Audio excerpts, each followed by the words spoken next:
So, what's going on, peoples? This is T is True. I'm at it again, and I just wanted to take some time to do a quick video, relatively quick video, to talk about what's going on. It looks like Xbox One is kind of turning the tides a little bit. Microsoft is kind of I would say that they kind of changed and pushed the pressure back on Sony for PS4 coming up in Gamescom and Tokyo Game Show. So I don't know. They're basically letting the system and the game speak for themselves. And if you've been looking the last couple of weeks, specifically with San Diego ComicCon, both systems were there. It was the first time the public got a chance to play their games, and there's a lot of positive feedback, a lot of positive impressions on the Xbox One. Again, the games, Dead Rising 3, and even Rise, a lot better than what it initially looked like. Forza 5, they had there as well. So, again, those are the Microsoft exclusive titles, and they're showing up. Meanwhile, Knack and Drive Club are kind of question marks at best on Sony's side, right? So, Microsoft is winning the exclusive battle at launch. Okay, so again, let's recap for a minute. We go back to earlier this year. There was a lot of leaked documents and unvalidated reports about the systems, right? Most specifically, like the hardware, the specifications.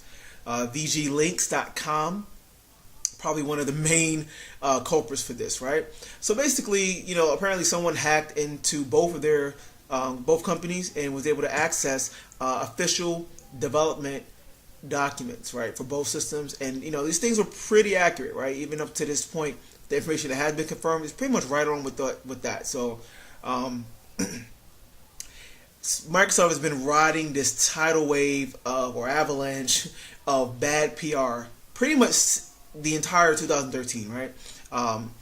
It just started with basically what came out of all those leaks was that the PlayStation 4 looked like the better system, the better hardware, right? Technically speaking, right, the GPU was better, 50% more shaders, twice as many ROPs. Some of you guys might not even know what this stuff is, but needless to say, it on paper, the PS4 is a noticeably more powerful system, right?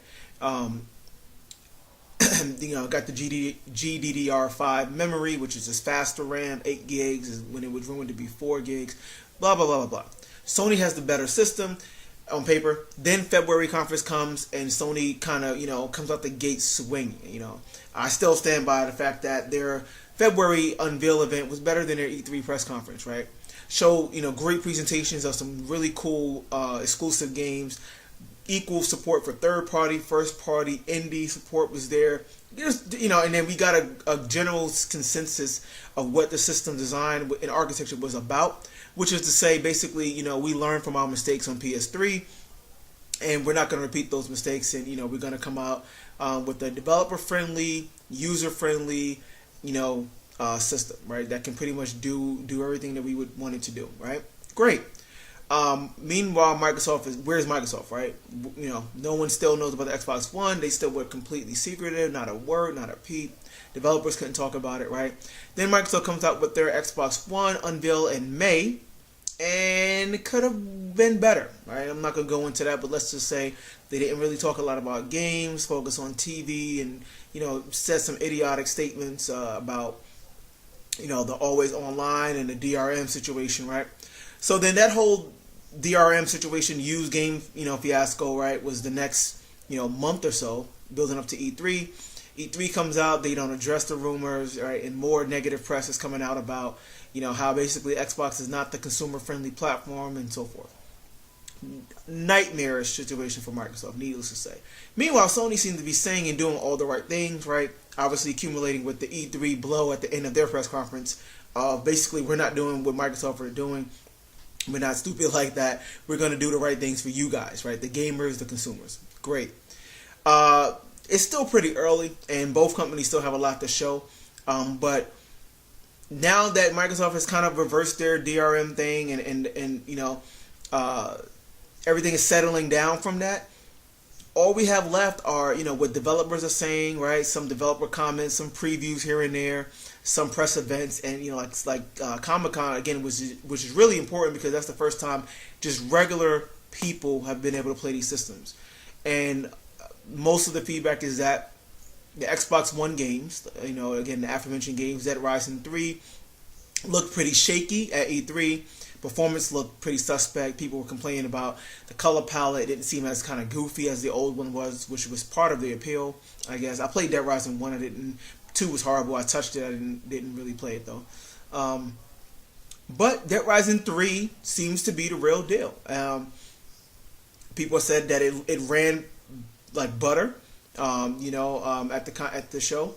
So the performance was good. It was actually running on an Xbox One system. May not be final retail, but it was an actual box, right? It wasn't a PC. It wasn't even some dev kit looking thing, right? Great performance. People said up in person, 1080p HD graphics, image quality looked great. And then there's a lot of little details that you got to pay attention to see where that next gen difference is coming into play. There's some interviews, right? And there's a kind of a developer documentary out there now for Dead Rising 3. And they kind of talk about how large the world is, and you can kind of see that from the videos. But it's clearly, they said it's several times larger than Dead Rising 1 and 2 combined. And I believe that. If you look at the videos, the diversity of the zombies, again, that 8 gigs of memory. There's all these zombies on the screen, but they all look different. They have different textures, different animations. That's pretty cool. That's pretty impressive. The detail. Apparently, they actually animated and modeled the insides of the zombies. So when you're dismembering them, you get to see their guts and all this stuff in some pretty good detail, right? So, it's just, the devil's in the details, right? And Dead Rising 3 is the game that has that, as well as, the smart glass and second screen stuff, right? You get next gen experience. Forza 5, Forza 5 is just going to be the beautiful, next gen techie game, right? That's the game that's going to be on the kiosks at Best Buy. That's going to have just catch people's eye and say, okay, this is what this next generation is about. 1080p, 60 frames, super colorful, just super shiny, realistic looking graphics, right? And then Rise. I mean, that's Crytek, right? Crytek, those guys are some of the most technical savvy developers out there. Period. I have no doubt that Rise is going to be a technically advanced game. I am still kind of wary about the gameplay itself, but again, initial impressions are that it's not just a QTE fest, and that the game was pretty good. So, way to go, Rise, right? Still early. Again, I'm not going to judge it, but the point is that people are saying that it looks great, looks phenomenal. You've seen some of the graphics, the characters, the armor, and that it ran smooth. So, we know that Xbox One on paper again is the weaker box in terms of local power, right? So that should only bode well for the future, right? I mean, it's going to grow from there. PS4, exclusive especially, should be able to do a lot more, but people are seeming to be liking it, right? Microsoft is coming out swinging it, and if you look at the launch games, exclusives, again, Microsoft seems to have a leg up, which is kind of interesting, right? You can argue that, those exclusive titles, right, are better, right? Or more appealing, even to the hardcore gamer, than the combination of Knack and Drive Club and Killzone. And though next year, Titanfall on the Xbox side, Infamous on PS4 side, there's gonna be some bigger games come out next year. But at launch, the picture is really close. But Xbox does have some pretty cool games coming out at launch. So you get the feeling that, knowing history and just knowing how extensive Sony's first party studios are, Sony still has a lot to show. And again, that's what I was saying earlier. The pressure is on Sony for Gamescom and Tokyo Game Show. I mean, everyone's kind of like, okay, these games aren't really that great, Sony. We know you have it in you. Where are they, right? Show us the games, right? Let's see what Naughty Dog is doing. Let's see what Sony Santa Monica is doing. Let's see what Sony European studios are doing. There's a lot of great stuff out there. We just haven't seen it yet. And it may not be at launch, right? But next year and the year after, I think over time you're going to see that the depth of Sony's portfolio is probably going to in terms of exclusives, again, first party especially, right? It's probably going to outweigh Microsoft's depth, right? I mean, and Microsoft, you get the feeling they kind of laid most of their cards out on the table already. And a lot of what they still have to show are like Kinect stuff, which they made a point not to talk about too much now, right? but they still got a lot more Connect games for the kids and for the families. And Rare is working on some Connect stuff, as we know. So we're going to see a lot more Microsoft exclusives. That are probably going to be a lot more Connect games. There's going to be some other hardcore games as well, but you just get the feeling that Microsoft laid out more cards already than Sony has, and Sony still has a lot more to show. Hopefully they do it in a way that continues their momentum and continues their excitement. But right now, I think if you're at Microsoft Studios right now or Microsoft office in Seattle, you got to be pretty happy that a lot of the nightmare seems to be behind them, and there's still plenty of time to building up to launch to come out the gate swinging. I mean, people are not going to remember this whole DRM stuff by come November, and it's really going to be all about what is in front of the consumer.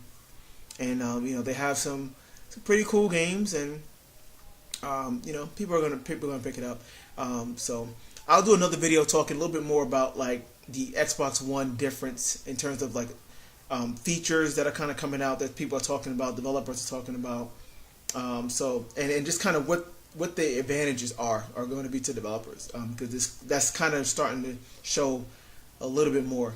So, but that's it for now, man. Xbox, Microsoft coming out, it's going to be a war, right? Head to head, these two systems and companies, they're going to be going at it. So I'll see you in November.